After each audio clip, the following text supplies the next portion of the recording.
Hey guys, Charles Damiano back from the Bruce Lee collection for another exciting episode. On this episode, I'll be featuring some rare and personal Brandon Lee items that were used on the set of The Crow. Now, before I show you what those items are, I'd like to give you a little backstory on how I came across these very personal and rare Brandon Lee items. So it all started when I got a call from my friend Hector Martinez, who a lot of you know. He's a big Bruce Lee collector and my best friend out of New York City. And he called me up one day and he said, "Charlie, man, you gotta see these Brandon Lee items in this display that a Bruce Lee and Brandon Lee collector put together. I discovered him on Facebook. His name is Leo Lopez, and you gotta reach out to him and feature the items on your show." And I said, "Wow, great." He got me all excited and I said, "Give me his number or his email. I'd like to reach out to him." So I reached out to Leo Lopez, who's been a Brandon Lee and Bruce Lee fan since high school, and he was introduced to Brandon Lee back in the 90s when he first hit the big screen, and like most of us, he became enamored with Bruce Lee and Brandon Lee through their films, their contributions to the world of cinema, and through all the collectibles that came out on them at the time. And when I reached out to Leo, he was excited to share those items with us on this show. And the way I'm going to share these items with you is through a beautiful video presentation that Leo Lopez put together on this really beautiful and rare Brandon Lee display.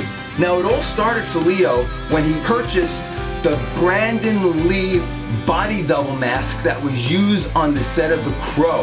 And after that, he was motivated to find the complete Brandon Lee outfit that he wore on the set of The Crow. And through all his searchings throughout the years, he finally came across a company called Star Wares, where the entire wardrobe was given to this company by the costume supervisor, Daryl Levine, who worked on the set of The Crow. And at first, Leo couldn't really afford the costume because it cost a pretty penny. But over time, he was able to save his money, and through a lot of motivation, he was able to purchase these beautiful, original Brandon Lee items. And the display he put together with these items are going to simply blow you away. And remember to watch the entire video, because at the end of this presentation, we discover something really, really interesting in the pocket of Brandon Lee's jacket that he wore on the set of The Crow. And when I saw this, I was really blown away, and it adds a very special touch to this presentation. So for now, sit back and enjoy the beautiful presentation by Leo Lopez and his rare and personal Brandon Lee items. Enjoy, guys.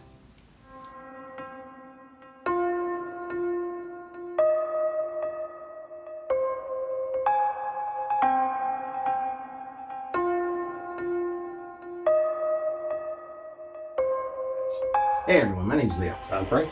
We're both here today to give you guys a tour of Brandon Lee's original screen-used hero costume from the film The Crow. This particular costume has been in storage for an incredibly long time and was only recently made available for sale, and I was incredibly blessed to be able to pick that up. So join us while we go into a little detail on this costume piece. So what we're going to do is we're going to start from the tip of the toes to the top of the head. This base was made by Kelly Mark Design Studios. Kelly did an absolutely fantastic job. He's a wonderful artist. In fact, did the entire body display. Kelly asked me what I wanted for the themed base, so I found this image of a Gothic window. And so this design is based on a Gothic window, as well as this beautiful plaque that lists the year that the film was released. The stone carvings of a cathedral type style. Yeah, and this looks like stone, but it's hollow. So we're going to be going on up here. So what we have here is actually a very unique and interesting cutting and tearing of the inner lining of the trench coat. I'm not 100% sure why they did this. But if you look here, you can see the leather's real clean, and as you get to the bottom, it absorbed a lot of water. So this trench coat would never have been in a rain machine. It would have been maybe spritzed with a water bottle to give the appearance that it was doused in rain. So we're going to be moving on up here. What we have here is a pair of leather pants, which in itself is kind of rare because the movie did not use a whole lot of leather. They used a lot of pleather. You can actually tell in the film that the pleather actually reads very differently on camera, the fake leather. But one very interesting thing that we have here is a little cut. Yep. So what this is actually dried stage blood. This was from a deleted scene where Funboy had actually cut Eric with a blade, and what you can tell here is that it's actually still red from the stage blood. Now I want to point out here, look at the remnants of the duct tape. You can see where it starts and where it ends. Now this is where, in the latter portions of the film, he had this on. When you see action figures and when you see people cosplay, always has that. And the twine and the duct tape were on there. And this is why people should never wash their screen use collectibles, because you can literally wash off history. And it's pretty remarkable that this is even still there. I was able to screen match these leather pants, the opening scene where Eric attacks Tintin, and he's only wearing pants and a shirt before he got the trench coat. There's little marks all over that are almost like a little fingerprint. But an even cooler thing is, there is a book on the making of the Crow, and in the book, the wardrobe supervisor is interviewed. And he says Brandon brought him a pair of pants, and he wanted these to be something for his character to wear. And part of what it was silver buttons and leather pants. And the wardrobe supervisor knew you can't replicate that many pairs of pants on such a low-budget film. But he said, Brandon, I'll get you one pair of pants that has the silver buttons for the film. And if you put your hand to the buttons, these buttons are cold. So these are the original silver buttons described by Daryl Levine, the wardrobe supervisor, as the pants that he was going to get for Brandon, which makes this a one-of-one pair of pants. So what we're going to do is move on up the torso here. What we have is an original screen-used shirt. As you guys remember from the movie and all the production artwork, the shirt has a very elastic material to it, skin tight, and after all these years it's actually retained a lot of its elasticity, which is really fantastic. We also have this really beautiful dirt design that is from the scene where he fights Tintin. They roll around in the mud, and this patch of dirt shows up quite a few times in the film as the shirt and his everything gets dirtier, and he's doing more battles and stuff. So the fact that this is so perfectly intact, I don't think I've seen another screen use shirt that has this level of detail of the dirt itself on it. So this is a very, very beautiful, I think it's phenomenal. And this bullet hole itself, dead center in the shirt, it comes from the scene where he goes to Gideon's pawn shop. Gideon gets aggressive with him, he shoots him dead center, and he shoots him, the wound closes up, and that's when Gideon realizes that he bit off a little bit more than he could chew with this guy. So now we've reached the most beautiful part of this piece. Well, I mean, the whole thing is beautiful, but this is probably one of the most eye-catching and unique things as well, is that we have essentially Brandon Lee's face. So this is a one-on-one life cast mold from his face. You can actually see little crow's feet here, crow's feet, little acne scars, indentation on his forehead, little pimples, the curvature of his chin. I mean, you can see detail upon detail in this piece that is absolutely phenomenal. And Brandon's stunt double looked a lot like him, and they wanted me to make a mask on the stunt double of Brandon's face so they could use it in the film. That was really tough. To be honest, when the stunt double wore that thing, it freaked everybody out. I mean, literally freaked them out. And the feeling that you get when you're finishing a film with an actor who's passed on is not a good feeling. It's a very morbid feeling, and it's something you deal with personally. You know, you don't feel good about it, but it just needed to be done. That's all, just needed to be done. That is absolutely phenomenal. The eyelids were sculpted open because obviously the life cast was a closed eye life cast. The eyebrows were sculpted in, but everything else is a one-to-one representation of Brandon Lee. It is on a custom sculpted neck. It has ears and everything, painted skin tone. Beautiful job. It's on a custom underskull with attached eyes, so the eyes are not attached to the mask. It just appears that way.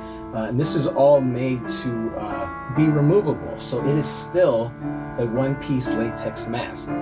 It's not glued down to anything, which actually makes it very, very beautiful, because it is what it always was, a latex mask. It's just being represented here to its utmost. This mask gives it the character and the soul of Brandon Lee that he wanted this piece to have, right? Absolutely. It is the soul of it, because you can see him.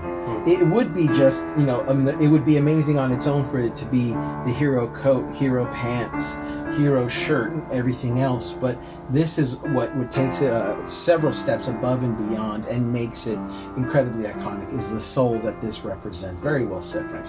And so we're going to go into the details of the lapels right here. Let me switch places with you, Lee. You can better. Okay, so one of the things that makes this coat so incredibly unique are the lapels. The lapels are what allow it to be screen matched to the original hero screen used trench coat used in the scene when he is in Gideon's pawn shop, the scene when he is in Fun Boy's apartment, the scene when he is talking to Albrecht, the scene where he is talking to T-Bird, which is actually worn by his body double when he launches T-Bird off the dock, as well as the very, very iconic scene towards the end of the film where he's standing at the boardroom and he says the very iconic phrase of, "I see you have made your decision, now let's see you enforce it." This is the coat that he wears up until the moment that his character is shot multiple times. So one thing that I noticed when I first bought this costume, I did not know this was the hero costume when I first bought it. I just knew it was a leather one, which I had always wanted. Which that these lapels are supposed to be like this. It's the way that Frank's holding it and the way that I'm holding it. So when I let this lapel go, it shrinks. And I kept wondering, wow, look at this malformed piece of material. Man, I must have gotten a real cruddy coat, because this is not quite matching up the way I wanted it to. Am I going to have to get this stitched, tape it? I wasn't going to do any of those things, but it crossed my mind, like, what am I going to do? So as I kept watching the film, I kept identifying in all of those hero scenes, this lapel on camera left, our right, sat higher than this one. Can you open that up, Frank? I just kind of rotate it. There we go. It sat a lot higher because they're all supposed to start here. So I said, why is this starting up here? And every scene that I would see, it would identify this lapel as this much, much shorter thing. And as you can see, every time I try to straighten it, it just goes right back to what this shape. So this comes from the fact that this is leather. It's got a weight to it. These are hand stitched. This is not a off the shelf something that you would buy at a clothing store. This is hand stitched by the wardrobe department. So it's going to have all these little imperfections. And that's one really amazing way to screen match this coat. And the same thing with the side that's near Frank over here. So in the scene when Eric is attacking Fun Boy, and Fun Boy shoots at him and he takes a hit to the shoulder, they actually put a squib in here. There is the remnant of tape, remnant of stage blood. You can see where it was cut open by the wardrobe people. It was purposely unstitched. And then it was actually just, it looks like it was like glued back down. And the little squib, the little pyro was in there. And if you look at the material, it's burnt. This material is burnt. It's got a scorched quality to it. So that's how you know a live squib came out of there. Throughout the film, because of this new imperfection, And because this is leather, it slowly starts to collapse in on itself. So by the time you get to the final scene, it's at about here. So if you look at the scene when he's in the boardroom, this lapel is here and this lapel is here.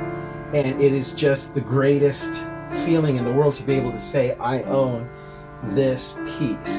And of course, this had been in storage for more than 20 years. So in storage, this lapel got to the point where you see it now, where it's given into its own weight. But that is how you identify this coat as the hero coat. I'm going to go into a little bit of detail here. So what we have is actually 3 bullet holes. This one's kind of hard to see because the material's kind of caved in a bit, and it's a little crispy from the stage blood. You can actually hear the crispiness. These are from the 3 bullet holes that the character receives.